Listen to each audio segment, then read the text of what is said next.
oluvannyuma lw'emyaka egiwerera ddala ng'abantu ab'enjawulo omuli abavubi abasuubuzi abakulembeze n'abo abawangalira ku myalo n'ebizinga mu disitulikiti ey'e Mukono beekokkololwa ebikolwa ebyekko ebibatuusibwako abasirikale b'amagye abalwanyisa envuba embi ku nnyanja. Kyaddaaki abadde akulira abasirikale bano mu disitulikiti ey'e Mukono Captain Simon Tibaijuka akyusiddwa. Okukyusibwa kwa Captain Tibaijuka kwazzeewo oluvannyuma lw'abasajja be okugoba abatambuza ebyennyanja ebigambibwa okuba ebito okuva ku mwalo Katosi ne babayisa ekisoga mu tawuni okutuuka mu kibuga Mukono ng'eno gye baakubira amasasi agakwata omuntu n'afa. Lwaki mutta abantu b'emutto olw'ebyennyanja obwennyanja?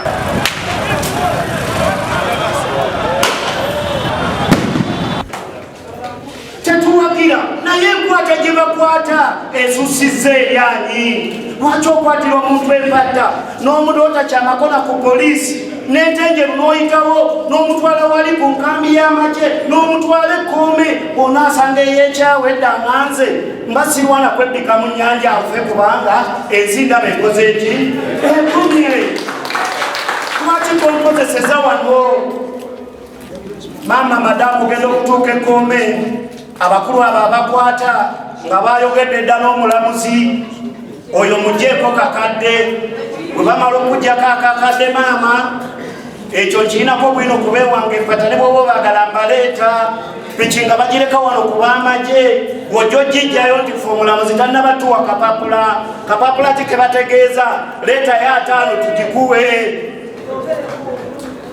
Maama nze mbeera kukubawo nga nzira kyetume bagoba omwana okuva empata n'ebyennyanja ng'oyinza okulooza nti emundu etwala kkoni era ekivaamu abaana bakutusa amagulu babatomedde baweddewo. Mbadde nsaba amaanyi bwe tuba tugatadde ku nnyanja kwennyini kyennyanja kimaze okufa naffe tetuwagira nvuba mbi naye enkwata gye bakwatamu eryanyi lisusse.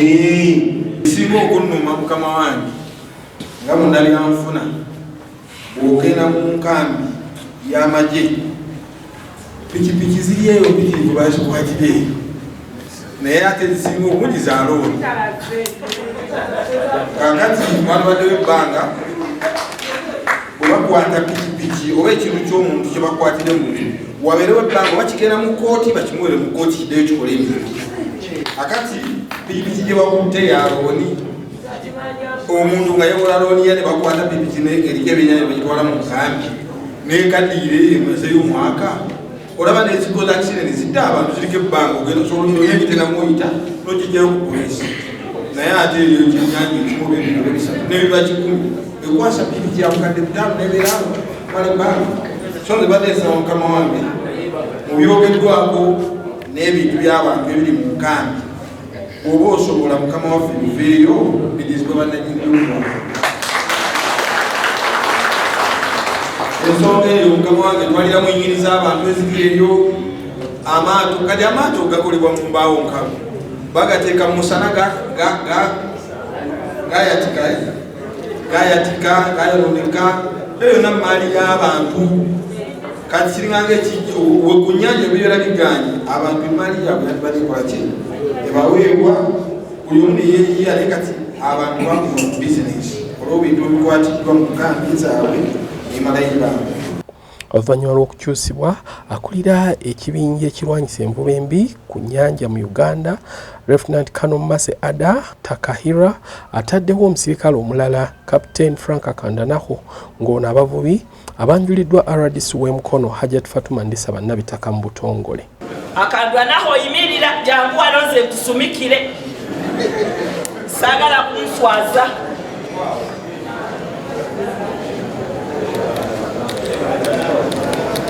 ye Frank Akandanaho musumikire ebigambo bino nze sagala kulaba muvubi yenna ng'afulumiza ekyennyanja ekito mu mazzi n'atambula n'ayita ku boundaries eza sub-county n'asigala ng'agobwa.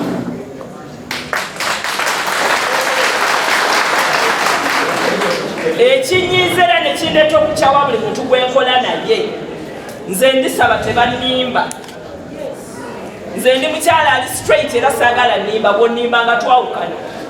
olukiiko Captain Akandanaho mwe bamwanjulidde lutudde ku mwalo gw'e Katosi nga lwetabiddwamu abakulembeze b'amagombolola ab'enjawulo agali ku nnyanja mu disitulikiti y'e Mukono ssaako abavubi n'abasuubuzi b'ebyennyanja abatonotono nga kitegeezeddwa nti abasinga obungi batidde okugenda mu lukiiko luno nga batya abasirikale okubeesasuza.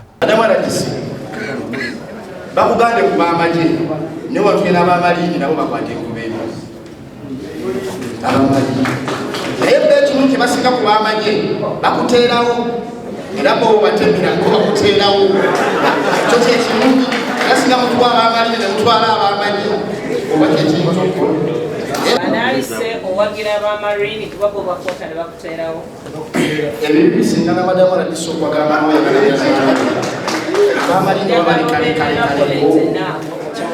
njagala obeere elaborate enough because byoyogera byonna biri captured.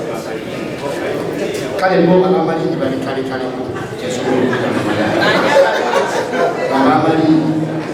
naye nga kyebakola kirungi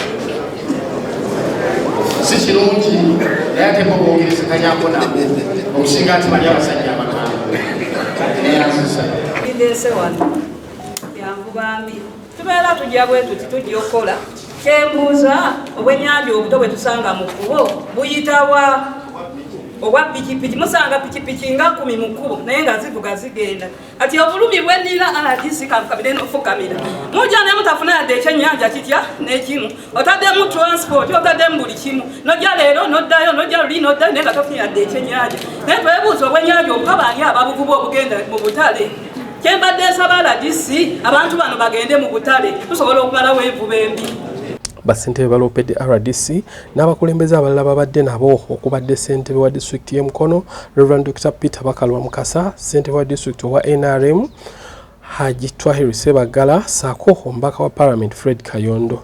Joseph Mande Kimbugwe nga ye ssentebe w'eggombolola y'Empata agambye nti abasirikale bano baava mu by'okukwata abavuba obubi kati nabo bavuba ate nga bye bakwata ku bavuba obubi bye beyambisa mu kuvuba. Nange nina eddendo ly'ennyanja ebibaluma nange binnuma nze sigenda kulandaga kantuukire ku nsonga maama RDC nze nga ssentebe w'eggombolola y'Empata ekisinga okunnuma ku mulimu gw'obuvubi ekisookera ddala n'abakwata bafuuka bavubi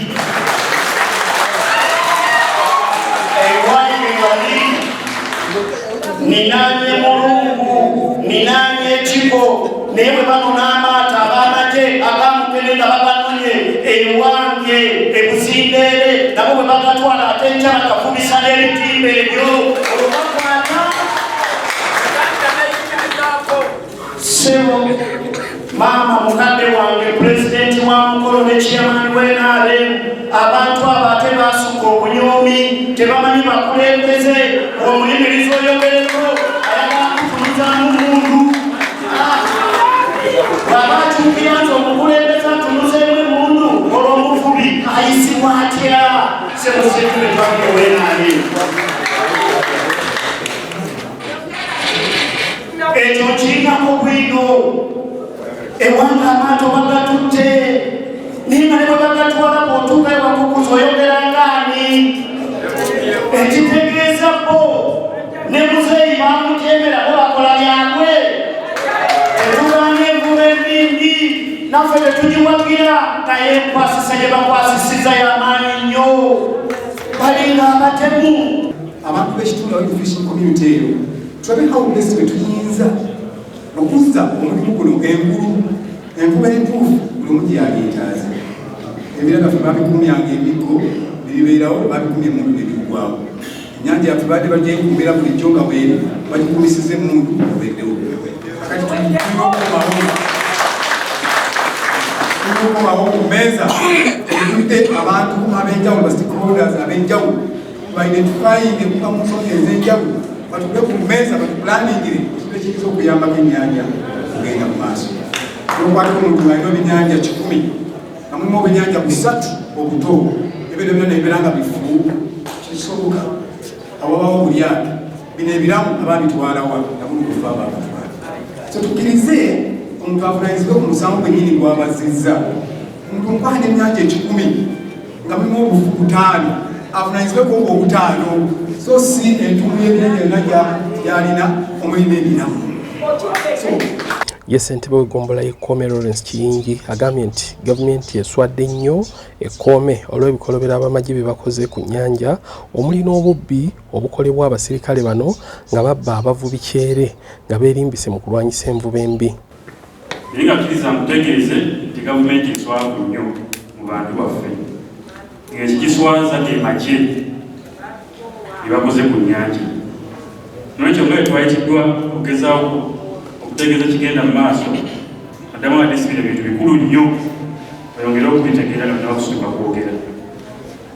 Amawulire g'enkuwa mu ggombolola y'ekkoome obubbi bulabise nnyo mu operation zikolebwa ku nnyanja ddala ku mulembe gwa madamu Masi adumira FBU kati mu ggwanga. Obubbi buyitiridde.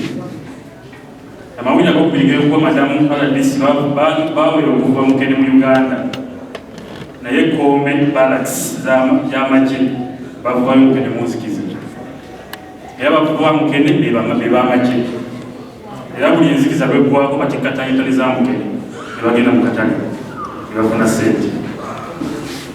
Amawulire g'enkwongera okuwa madamu RDC buli wali barracks z'amagye batikkira ebyennyanja ebito era babivuba bantu babulijjo nga bakwiswa amagye era yegabitika bigirwa mu butale. Kingi ategeezezza nti abasirikale bano oluvannyuma lw'okwavuwaza abavubi kati badda ne ku bakazi baabwe ne babatwala kuba bo balina ensimbi nnyingi. Kakati ebintu ebyo byonna bikolebwa abantu ba bulijjo balaba era situlina kawulire kuyinza kugamba abantu ba bulijjo ng'abamagye bebatera ku nnyanja okutereeza ennyanja ne bakola ebivuyo ekyekalidde awo. Ate ne batakoma ku ekyo madamu RDC nga bavuwaza abantu baffe okutuuka ku kisembayo madamu RDC n'abavubi baffe basigala bawuulu abamagye bakole bakyala baabwe bali balina ssente kyebalina okumega n'oluma. Kati ebikolwa ebifaanana bwe bityo kubanga tukyalina abantu ku nnyanja abakubidde ebizibu ebifaanana bwe bityo abantu baffe balinakubiddeko mu ngalo kubanga bakubiikiriza ekiteezebwa. Nolwekyo madamu RDC tusaba olukiiko oluliddwamu olwaleero ebikubanga olw'okwogeramu obwogezi ekiseera kirusi wabeewo action wateekebewo desk office abantu batwala complaints zaabwe nga y'abantu babulijjo si y'abamagye kubanga amagye emirimu gakikola mu baffe civilian si mu bamagye bannaabwe naye tolina gye bawawaabira. Abasajja abo ketubongeddeko lwali bagenda kwesasuza abantu baffe ku binnyo misana na kiro tebaba bakwetaaga tebakwe tebakuggyako nawe obutimba obunene abo wati bayinza okumufuna nakuviira mu lyako ekkadde nebamunjako ebyennyanja bye tebaba kyebamukwatako. Nolwekyo mbadde nsaba madamu RDC tuli bakulembeze otuuka mu bantu bakugamba ebintu amagye bye bakoze ku bantu ate oyinza kweyongera mu kitundu kirala. Nze nno kuno kusaba kwange n'eri abakulembeze abalala nti omugugu baleme kukutika wa kitiibwa RDC yekka naye n'ababaka ba paalamenti abakiikirira ennyanja batuyambe banje ensonga zino mu paalamenti waleetebwewo enteekateeka ey'enjawulo nga bwe tulabye PDM emyoga gitagetinga nnyo abalunzi n'abalimi in a special way bafuneyo n'enteekateeka abavubi bayambibweko kubanga oluvannyuma lw'okugobwa ku nnyanja abamu kakati bo banaddawa. So nze kinnuma nnyo era nfunye omukisa gw'amaanyi nnyo okwogera ku nsonga zino kuba nzitegeera bulungi nnyo. Omuvubi eyakwata n'agula ekitimba kimanyala n'agula ponyoka n'agula ekirindwe n'agula ebitimba ebirala avugisa manvu mukono agipaakinga mu kitoogo n'avuba emirende gye baagimuggyako yoyo omuvubi asookerwako baagimuggyako eryato ne lyasibwa ebitimba ne bikwatibwa kyokka nga n'ebitimba bino ezimu ku poliisi zenjagala mu paalamenti bakyuseemu bayongere okurestrictinga ebitimba bino okuyingira eggwanga tulabe nga bayingiza ebyo kakati abavubi abo abaagobwa abagibwako ebitimba at least waisibwewo enteekateeka sebo w'ekitiibwa onalewo mu paalamenti abavubi mubogerereko waisibwewo enteekateeka eyambako abavubi bano abatalina busobozi kugula butimba obwo bunene n'amaato amanene agakkirizibwa bayambibweko bafune ebitimba ebinene n'amaato amanene ennyanja tusobole ffenno gyeyagaliramu ng'abavubi. Fred Gonja nga ye ssentebe wa NRM wa Katosi Town Council ategeeza nti abasirikale bano buli muntu gwe bakwata kati obanga bamujje Katosi, Mpatta, Mpunge n'ebitundu ebirala tebakyabatwala Ntenjeru mu kkooti gye balina okuvunaanibwa nga babateeka mu maato ne babatwala Ekkoome. Na poliisi wano e Katosi ne station enamba etwala Zikkoome zonna tewali musibe gwe bakyatwala olw'ensonga faamu twewaayo ne tubuuza osi abantu bano baleeta wano babavunaana misango ki. Osi yatuwamu katiibwa n'agamba oyo okundeetera abasibe abatalina bizibiti bakwata abaana bakuŋŋaanya ebugwaya ne bakuŋŋaanya mu bitundu bino byonna byonna ne babasiba emiguwa ne batwala Ekkoome. Kkoome ke kattira akakola ki akasembayo bamala obatuusa Ekkoome babatera ku poliisi essaawa 3 ez'ekiro ne bayita katukutuku ne batiika abaana wano waliwo kiibo omunaala w'ekisaba bamukwatira awe Katosi n'abalala bangi ne babatwala ne babajja ku poliisi ekiro ne batwala mu prison ne bambala yunifoomu eza prison nga ne mukooti bakoze eki naye ng'ate omulamuzi agenda obakolako avaawa Ntenjeru era ali basiŋŋaana Ekkoome nga bo bagenda dda mu prison n'ebibonezo batandika dda obikola ki obikola. Madamu aladisi tusaba abantu bano batunuulire ebikola bye batukolako naffe tulina omusaayi ate tuli bantu bakaka mu kitundu ekyawe. Era njagala okwebaza madamu RBC olw'okutwala obuvunaanyizibwa buno naye buli obeera ng'okulembera abantu abeebafu bamenya mwavaayo ne mwerwanako RBC ne mumuteeka ku nninga nti abantu abo bali mu mikono gye. Twagenda mu ofiisi ye yatwaniriza n'abakulembeze abalala bwe twava ne tugenda tusinkana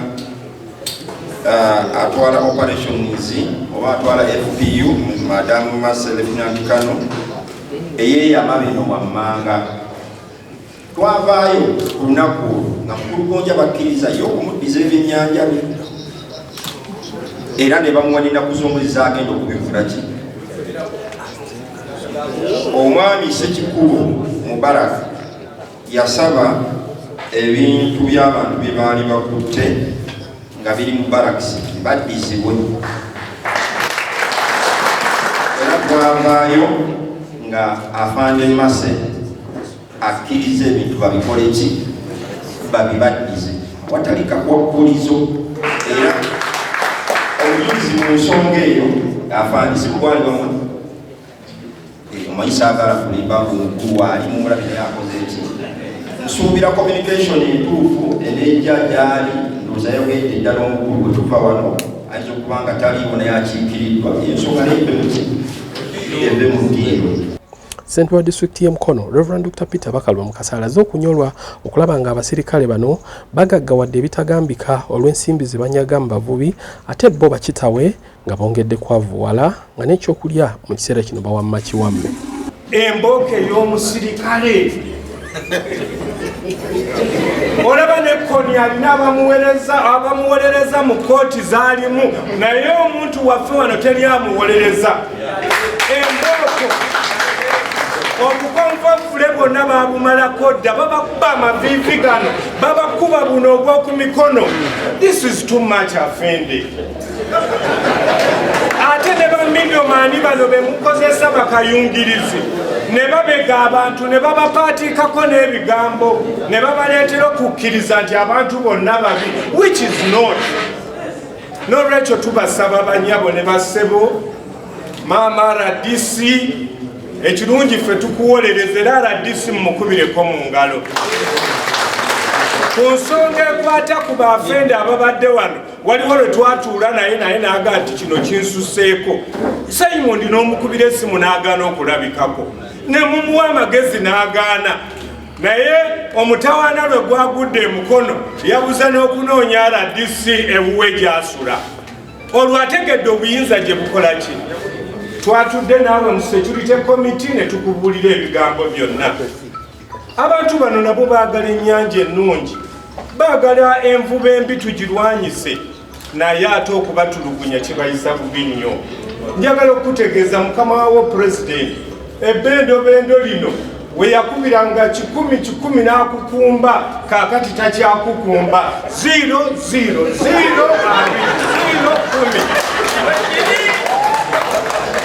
RDC ayinza n'okunjulira ne chairman wa movement kubanga embeera mwagikyusa n'abantu ne bakyusa mu nzingulula nabo ne baga nti kale ssebo katukulinde mu kabokisi tusabule tibuhabulwa n'akagwako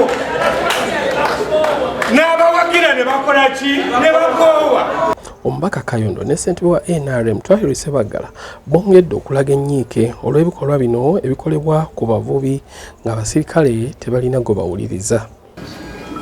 Nga omubaka wa Parliament siina kye sikoze ekigwa mu ofiisi yange. Buli mukulu yeetaagisa azeeko ekatosi.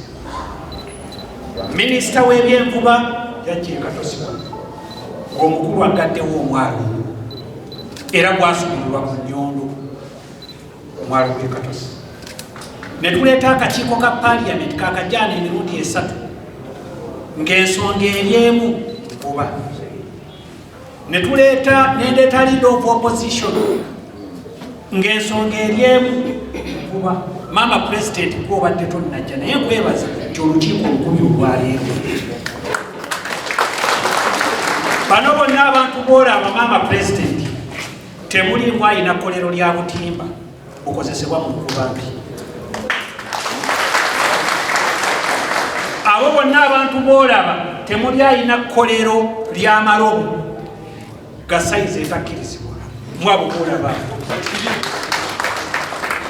Wabula amalobo ago n'ebikozesebwa mu nvuba embi bireetebwa buleetebwa ate ne bijjibwako omusolo. Kakati tosobola kulabuza ku mbuga ya sitaani ate nga gwe mwennyini okuba sitaani. Omusolo gwe tugujjako gwe ne bakkirizibwa amaduuka ago agabitunda ne biyingizibwa nga bikkirizibwa nno kibigenda kukola ki. Eddobo terina mulimu mwelala gwe likola ligenda mu mazzi era tebakulima nti owa URA agajjako omusolo bamulima tetugenda gavulisa era bagajjako omusolo ng'amanyi nti gagenda kukuba. Kati ne balinda omuwejjero ono munansonyi wanyiza omutabakyamula mu bulungi erinnya lyange yenze Kayondo. Akayondo bw'owulira kakuba olowooza koonoona so kaba kakola ki. So abo basajja battu ekyo tebakiinaako control ku biyingira mu ggwanga kubanga tetugenda kwogera byabufuzi twogera mazima kubanga ennyanja teriko wa NRM teriko wa DP teriko wa FDC teriko wa NRM ffenna tunoonya bulamu buyitawo era sizze wano kubaako kirina kye tusobole okufunamu omutima muli okulumirirwa ng'onyigiriza omwana wa munno.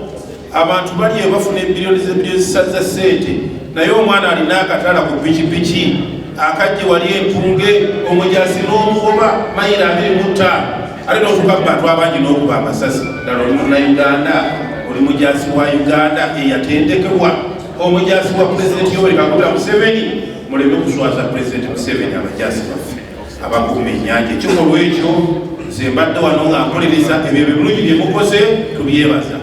Byokoledde wakisonga birungi bireete mukono naye bw'ojjako yunifoomu eyo naffe abali wano tetuba na njawulo. Naye ate naffe abakozesa ennyanja tukkirize tugondere amateeka. Abakozesa ennyanja tukkirize tukole ki? Tukolere amateeka. Ekirala kyenja okusaba ssebo nti gwe kati ng'omukulu azze mwalikwataganya n'abakulu abo ne mulonda abantu abatuufu abaana ababuliranga ekituufu so si oli kubanga alina nnyo olugezigezi ayogera nnyo amanyi wanna wano n'omuteekawo. Okiraba kakati ekintu ekyo tekijja kutwongera okutuleetera ki? Kijja kutwongera okutuleetera obuzibu kubanga yefu akyogedde wano ng'ampulira agambye owaayo omuntu gw'ogwo omulimu ogwo nga tewali kusaala gwasasulwa omusuubira kukola ki? Okutulugunya. N'olwekyo gavumenti ewagira bintu byakutulugunya baki? Bantu baayo. Gavumenti efuba nnyo okulaba ng'abantu baayo babeera muki? Babeera bulungi. Ye Kapteni Kandanaho ayogedde n'asuubiza okubeera ow'enjawulo kw'oyo gwaddidde mu bigere. Tweyanziza madamu RDC olwa meeting eno kubanga ffe mu basirikale kino kye tuyita Mande Baraza. You call a Mande Baraza oli n'ayogera ebibye n'ono n'ayogera ebibye buli omu n'amanya awakyamu neyeetereeza ali mu nsobi n'agitereeza awo no ne tutambulira wamu. Wensabira madamu RDC kino kyeyongere as we evaluate our performances. Madamu RDC nakajja mu kitundu maze mu weeks 2 so first nafuna incidence yonna abatuuze bakyali balungi gye nti sijja kulimba nti tulina omulumu gwe twafunye naye nga mbakowoola nze siri munnabyabufuzi siri wa effect siri wa faru naye ndi wakulwanyisa nvuba mbi. Awo nno ffenna association zonna ez'abavubi abakulembeze mwena tukwatire wamu tulwanyise envuba embi. So sijja kusosolamu nti ono sikola naye ono simwagala ono wakino kasita oba ng'oliwo ku bwabulungi bwa nnyanja amurede tuwakuiyo. RDC ndisaba alagidde akananaho okuta ebintu by'abantu ebyabawambibwako ebbanga eddene omuli pikipiki ezitandise okuvundira mu nkambi, amaato, yingini n'ebintu ebirala nga n'oluusi ababikwatibwako tebatwalibwa mu kooti. Ndisaba ono amulabudde okwewala okweyisa mu ngeri enkyamu n'amulagira okugoba abantu ba bulijjo mu nkambi bebadde bakozesa okutulugunya abantu. Akandwanaho Frank Ozokole Mukono has people of different categories, of different political parties, of different activities work with these people. Togenda kukola weka omaleko okola ku nyanja olina okukola ne ba stakeholders ab'enjawulo. Make use of the GISOs, make use of the local elected leaders, make use of the church leader or the religious leaders. Buulira abasajja bo bokola nabo nti we have to meet them and we want to know them. Abantu abo bwe baba tebasobola kwogera Luganda n'abantu bave mu bantu. Because this is a community of Uganda. Bave mu bantu tufune abamanyi communication. Kubanga twagala effective communication nga bw'ogamba omuntu nti stop amanya kitegeeza yimirira.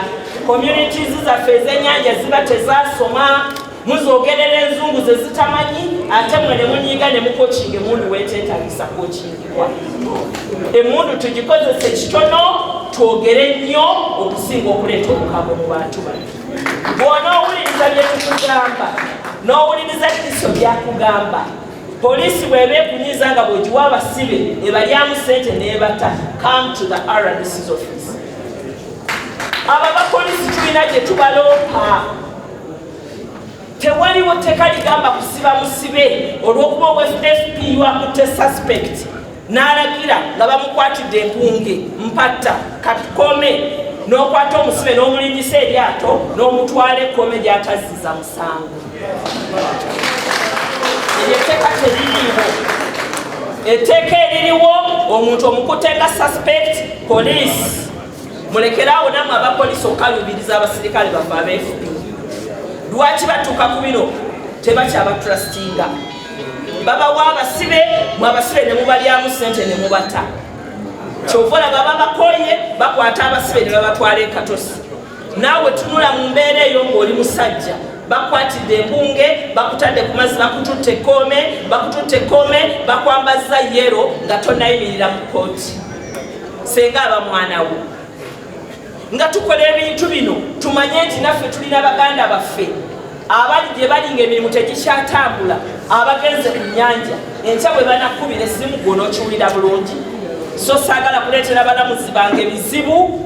Tulekeraawo balagira okwambaza abiri prisons obuzibu. Tulekeraawo balagira okwambaza abantu abatanda bagenda mu kooti uniform ya yero. However much amakooti n'amakomera bagazimbira abantu but after a process eri genuine. oli muzadde ng'okyalemereddwa ku ssomero ki mw'oyinza otwala omwana wo omwaka guno? Nsonga ki ekyakulemesezza? School fees bakusabye nnyingi? Olugendo lunene ng'ebyentambula bikyakalubye? Nandi ky'onoonya essomero erinaalabirira obulungi omwana wo? Okuviira ddala ku by'okusoma mu kibiina, okuzannya n'okutumbula ebitone, ekyokuddamu si kirala. Ly'essomero lya Prudence Junior School Empoma Mukono lisangibwa ku luguudo oluva e Mukono okudda e Kayunga, nga wakayitako mu katawuni k'Ekisowera opposite n'Empoma Girls School. Prudence Junior School liri mu kifo kigazi bulungi era ekisirifu, ate nga lirina abasomesa abakugu ddala, ebyokwerinda ku ssomero biri gguluggulu, ebyentambula babikolako anti emmotoka ezitambuza abaana weeziri. Essomero lya ddene boarding nga mu kaseera kano okuwandiisa abayizi kugenda mu maaso awo ku ssomero. Liwandiisa abayizi okuva ku daycare, nursery paka ku P7. Ebisale birungi ddala nga